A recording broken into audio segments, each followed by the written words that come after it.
kita tadi pembahasan tentang Bird, yaitu pacarnya dari Tank Monida. Iya. Menurut dari orang-orang sini gimana sih story-nya mereka? Kalau Bird itu, ini kan mereka tuh kan selebriti termasuk yang sering diundang di TV ya.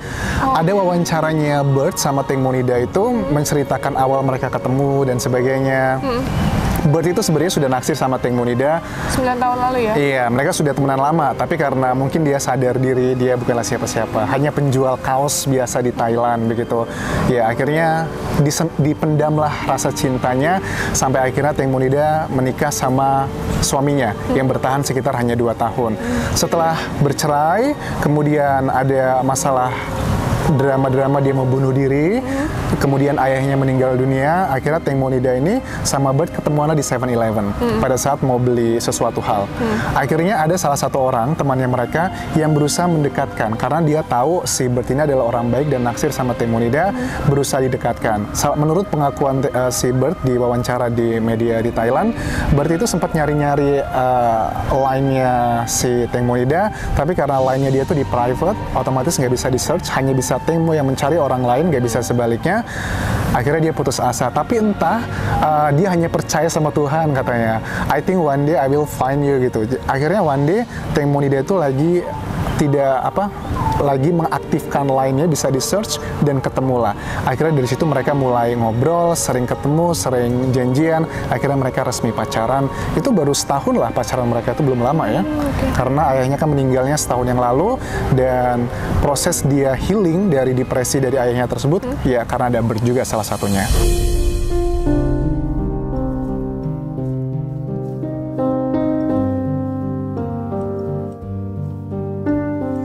Bahkan ada kan foto-foto dan juga video rekaman liputan kayak infotainment di Indonesia ya. Si Tank Monida tuh lagi nemenin Bird jualan bajunya dia di street market. Iya, itu ada banyak pada saat liputan infotainment gitu loh. Jadi si Tank Monida nemenin Bird jualan di street market baju-baju. Tapi itu bukan hal yang aneh sih. Kalau kamu cek kayak di Bangkok, di Chatuchak street market, yang jualan-jualan tuh kan anak-anak muda yang cantik-cantik, ganteng-ganteng kan. Karena itu bukan hal aib sih di Thailand. Nggak tahu di Indonesia. Mungkin kalau anak-anak yang cantik dikit atau ganteng dikit harus jadi selebgram, padahal kalau di Thailand itu berjejer orang cantik-cantik, ganteng-ganteng jualan di kaki lima gitu. Itu adalah hal yang wajar. Apalagi di Pattaya ya? Iya, turistik area banyak seperti itu. Oke. Nah, terus pada saat kejadian ya, ini kondisi si Bird ini seperti apa sih? Oh, jadi Bird itu benar-benar orang yang sangat terpukul ya. Makanya ada yang waktu aku buat video ya, bilang otopsi, ada yang komentar bilang gini, Anjas, bukannya itu si Bird pacarnya itu sudah menebarkan kayak abu jenazahnya Tank Monida, udah nggak bisa lagi otopsi. Udah aku bilang itu hoax teman-teman, yang ditebarkan Bird selama menunggu proses. Jadi kan proses pencarian jenazah Tank Monida itu selama 2 hari ya, 48 jam. Selama 48 jam si Bird itu selalu berada di pinggir Sungai Chao Phraya, berdoa, nyiram semuanya. Kemarin kita ketemu. Iya, jadi bukan yang mungkin di TikTok itu diedit-edit kan ya. Itu bukan abunya jenazah Tank Monida. Jenazah Tank Monida sekarang masih diawetkan, belum dikremasi begitu. Jadi 48 jam itu makanya banyak media yang membuat Bird tuh kesannya kayak sebagai, entah di kehidupan aslinya ya, itu sebagai seorang pria yang romantis, yang mencintai, karena 48 jam itu dia adalah orang yang selalu standby di Sungai Chao Phraya dan selalu diliput sama media massa. Tapi dia nangis. Ya? Iya. Dan pertama kali datang Bird itu adalah di malam kejadian. Jadi pada saat ada kabar Tank Monida itu tenggelam, yang mengabarkan itu bukan si Gatik atau kelima orang yang di situ ya, tapi adalah dari kepolisian. Jadi kepolisian itu datang, manajernya kan ada 2. Yang pertama tuh Ana dan juga Gatik. Ana itu datang ke lokasi bareng sama Bird. Ana itu sempat pulang, tapi Bird itu standby di sana terus selama 24 jam, makanya badannya lusuh dan sebagainya gitu. So, ini kayak cerita Romeo dan Juliet gitu. Mungkin kenapa ini menjadi populer, karena mungkin sekarang sudah jarang ditemukan cinta yang seperti itu. Makanya something different gitu. Iya, betul. Nah, ada lagi nggak sih proses yang belum diketahui orang banyak mengenai Tengmonida? Proses yang sekarang lagi dilakukan adalah sama Dr. Pontip ya. Dr. Pontip kan bilang bahwa Dr. Pontip ini adalah orang yang cukup vokal di Thailand. Dia itu sering mengkritik polisi kerajaan, which is itu sangatlah haram lah di Thailand, tapi dia berani. Dengan keberanian dia, Dr. Pontip itu kalau kamu lihat, cek aja nanti, itu rambutnya tuh yang merah-merah, jigrat, walaupun usia 60 tahun. Tapi dia sudah mendapatkan penghargaan dari kerajaan Thailand. Sudah ada kayak penghormatan tertentu, karena kemampuannya dalam dunia forensik sama kecakapannya. Nah, ini dia bilang gini, sebenarnya nggak perlu dilakukan otopsi kedua. Cukup diverifikasi aja data-data yang diotopsi pertama, apakah itu benar atau enggak. Misalnya kayak gigi tanggal tadi. Kalau itu memang beneran gigi tanggal dan ada dugaan dimanipulasi, sudah dipasang kembali, kita cek apakah itu benar atau enggak. Dipasangnya sebelum waktu kematian atau sesudah waktu kematian. Dan banyak 19 titik di luka-luka Tengmonida dipastikan. Kayak biru-biru di kepala, di pipi, di mata, di punggung. Itu dicek apakah beneran karena kotoran atau karena pukulan. Jadi logikanya gini, kalau orang itu dipukul, itu pasti akan biru-biru karena pembuluh darahnya pecah. Tapi kalau mayat dipukulin, itu nggak akan ada biru-biru lagi karena nggak ada pembuluh darahnya. Jadi sebenarnya otopsi kedua itu nggak perlu menurut beliau, hanya perlu diverifikasi data-data tadi itu aja akan langsung ketahuan inikah pembunuhan ataukah kecelakaan. Kalau sudah diketahui ini pembunuhan, otomatis kelima orang tersebut mereka semua punya peranannya masing-masing. Peranannya sebagai pelakukah, peranannya sebagai pembantukah, sebagai dalangkah, atau sebagai orang yang mengetahui aja. Jadi walaupun simple hanya mencari tahu penyebabnya kecelakaan atau pembunuhan, tapi dengan ini akan menentukan kelima orang tersebut. So complicated. Complicated, betul. Nah, terus kondisi Tengmonida dipastikan bahwa saat ini tanggal berapa ya? 17 ya? Tanggal 17 belum dikremasi? Belum. Dan rencananya sih kan kita diberi waktu di Thailand berdasarkan keterangan penyidik itu adalah 30 hari. Jadi untuk menunggu hasil-hasil birokrasi, hasil laboratorium itu kurang lebih adalah 30 hari. Makanya aku agak kesel dengan beberapa netizen pada saat aku ngebuat video kasus Tengmonida itu dilanjutkan. Terus bilang gini, enggak, beritanya sudah ditutup. Itu tidak benar. Tapi ini adalah salah satu efek no viral, no justice sih. Iya, betul. Ya, it's okay lah. Ini proses ya yang harus kita hadapi.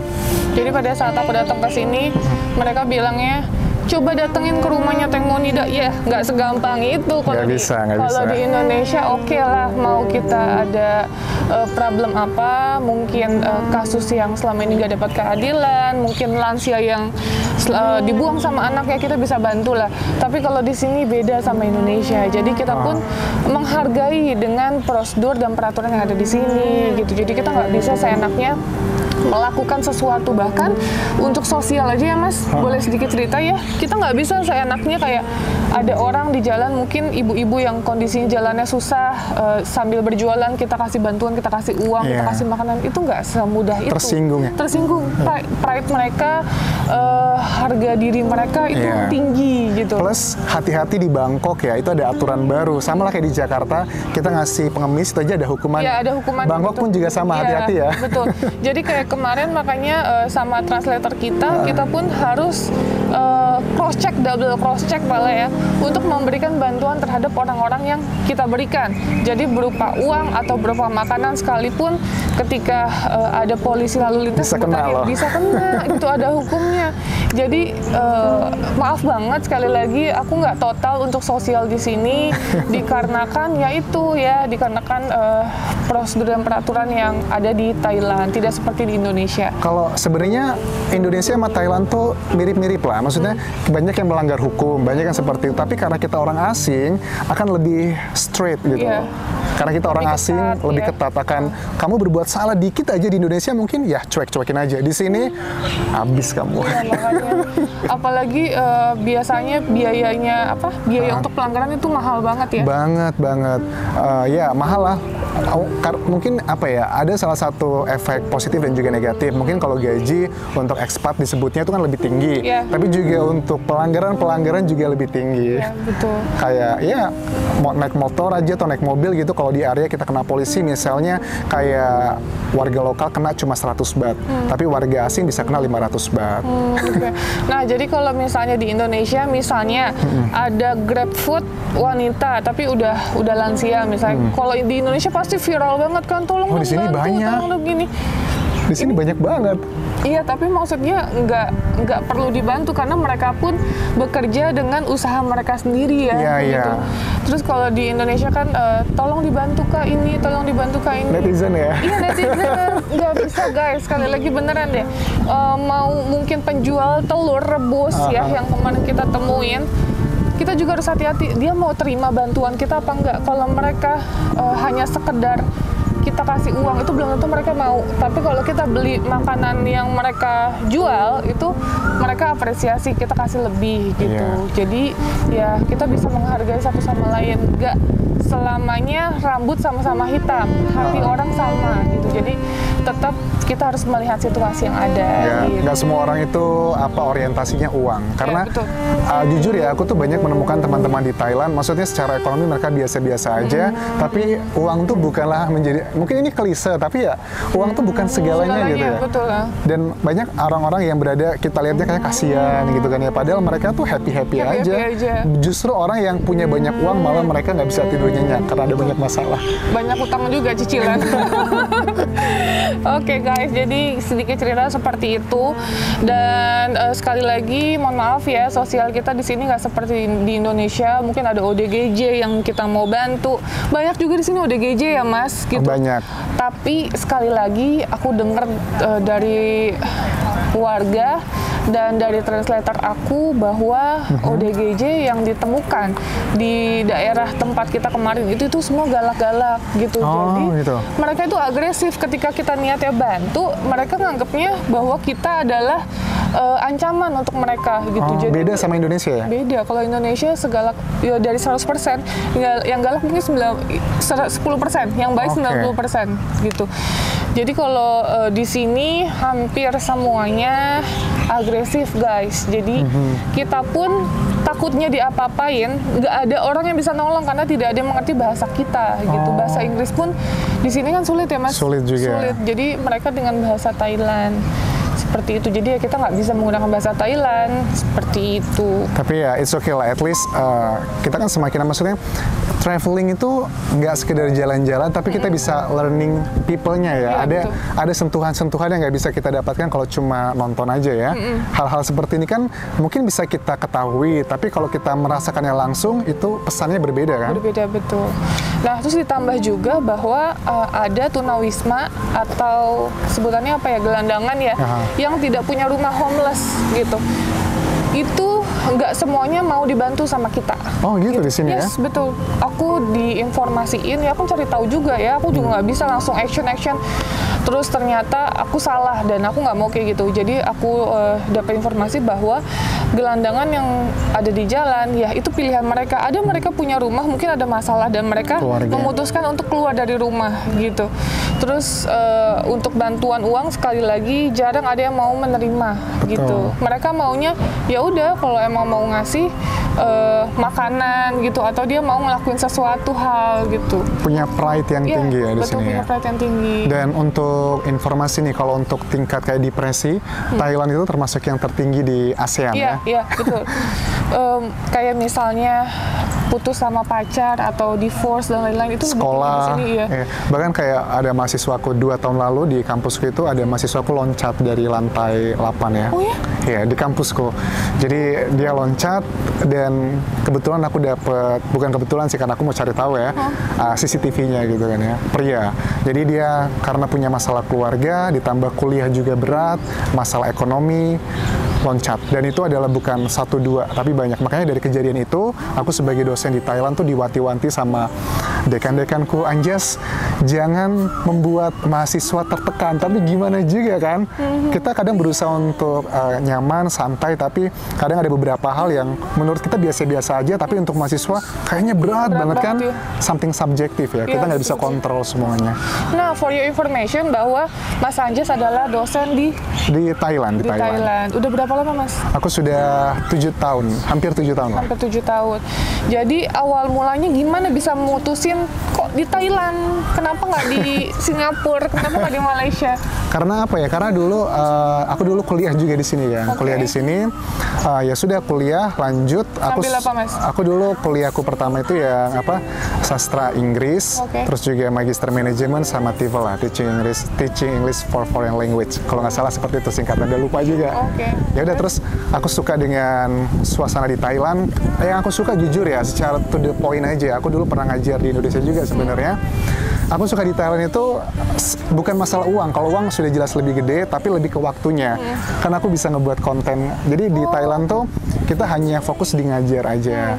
Jadi nggak perlu melakukan ini dan itu seperti menjadi dosen di Indonesia. Makanya aku bisa berkembang banyak di sini.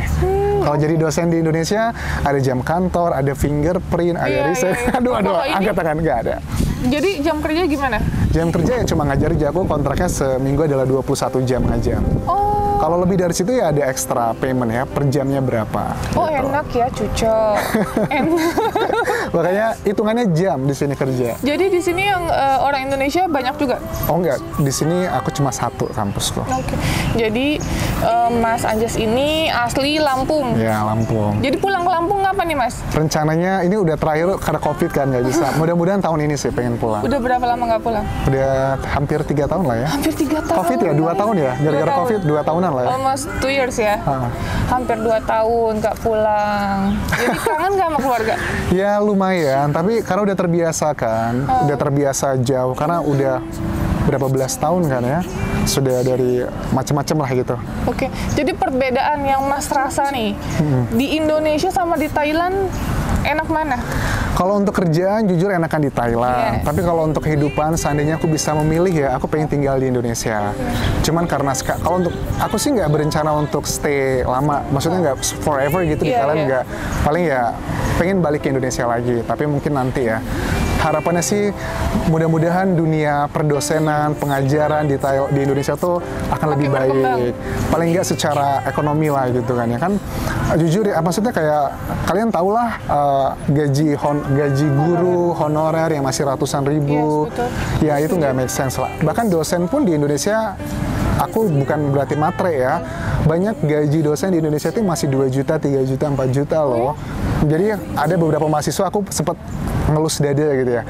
Ada mahasiswa yang komentar, komplain dosennya, kamu itu kan kamu kan saya bayar gitu. Maksudnya komplain gitu sama mahasiswa. Maksudnya gajinya berapa sih? Kamu nggak tahu ya berapa gajinya dosen gitu. Bilangnya kan kamu itu saya bayar gitu. Kamu harus ngajarin saya yang benar. Amin ya you know lah. Iya, aku ngerti. Padahal mereka tuh nggak tahu. Mungkin di universitas ya, maksudnya masalah penghasilan harus dipikirkan lah. Jangan mentang-mentang karena ngajar itu adalah ibadah, lantas mentang-mentang ibadah take it for granted. Iya. Ya nggak boleh gitu. Nggak boleh gitu. Betul. Tenang, aku nggak ada rencana jadi dosen di Indonesia. Jadi aku berani ngomong ini. Tapi kalau kolega aku mereka nggak berani ngomong ini karena ya segan sama atasan dan sebagainya. Nah, terus dunia per-YouTubean kenapa nggak diseriusin? I don't know, aku hanya hobi aja sih. Kalau diseriusin tuh aku takutnya malah nggak ada kesenangan lagi, jadi stres malah. Jadi Mas Anjas nih enak banget guys. Dia cuman jadi kameramen sendiri, editor sendiri, suka-suka dia mau ngapain aja.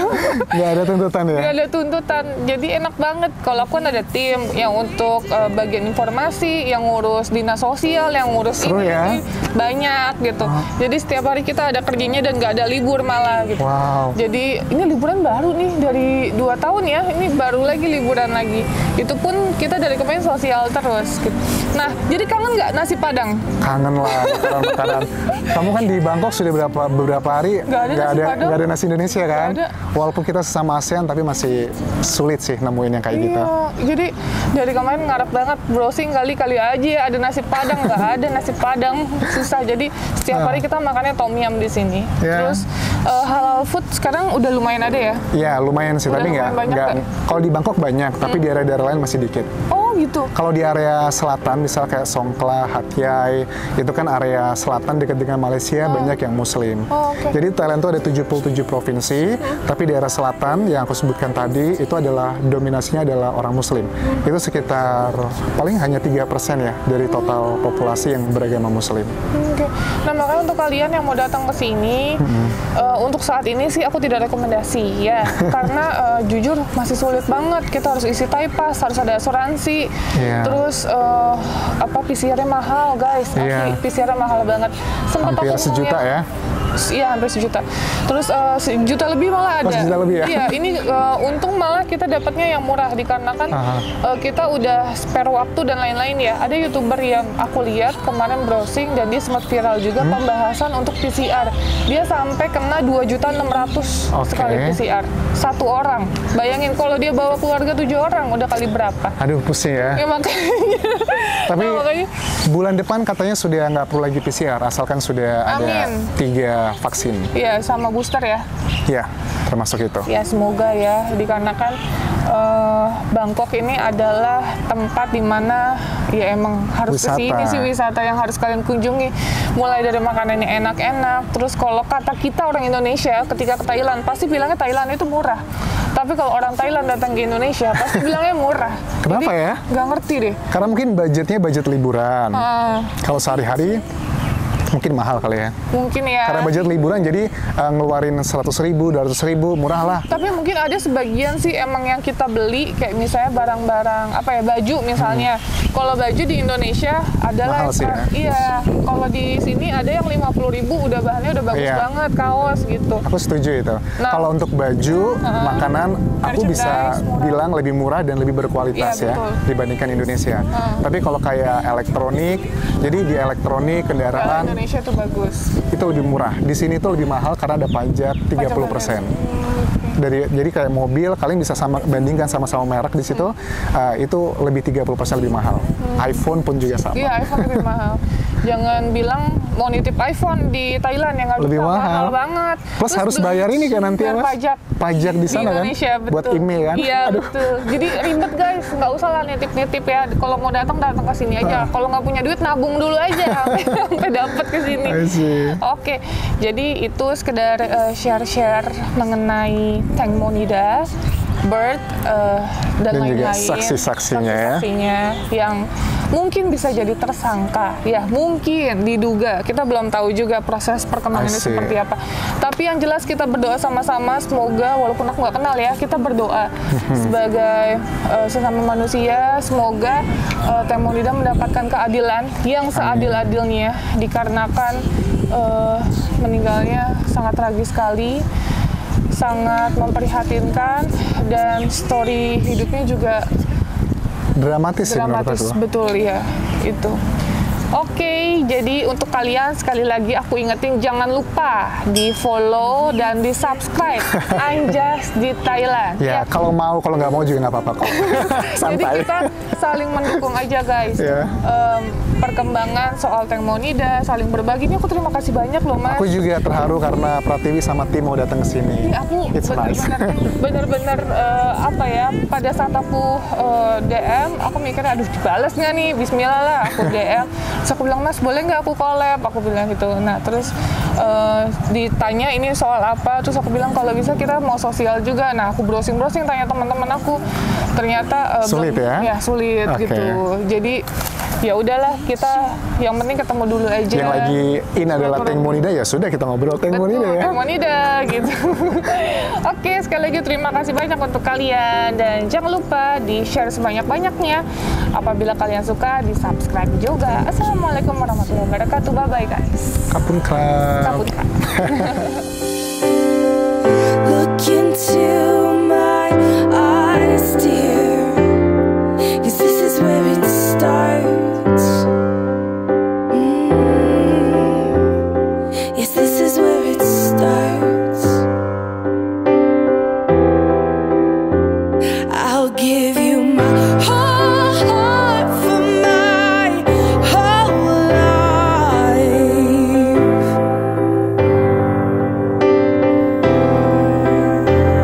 I'll give you my whole heart for my whole life.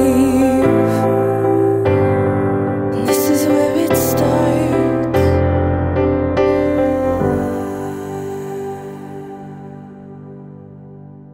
And I'll say I do for the rest of my life. With all that I have, I do. And I will, when the sky is falling, I promise you I'm all in, no turning back. And every day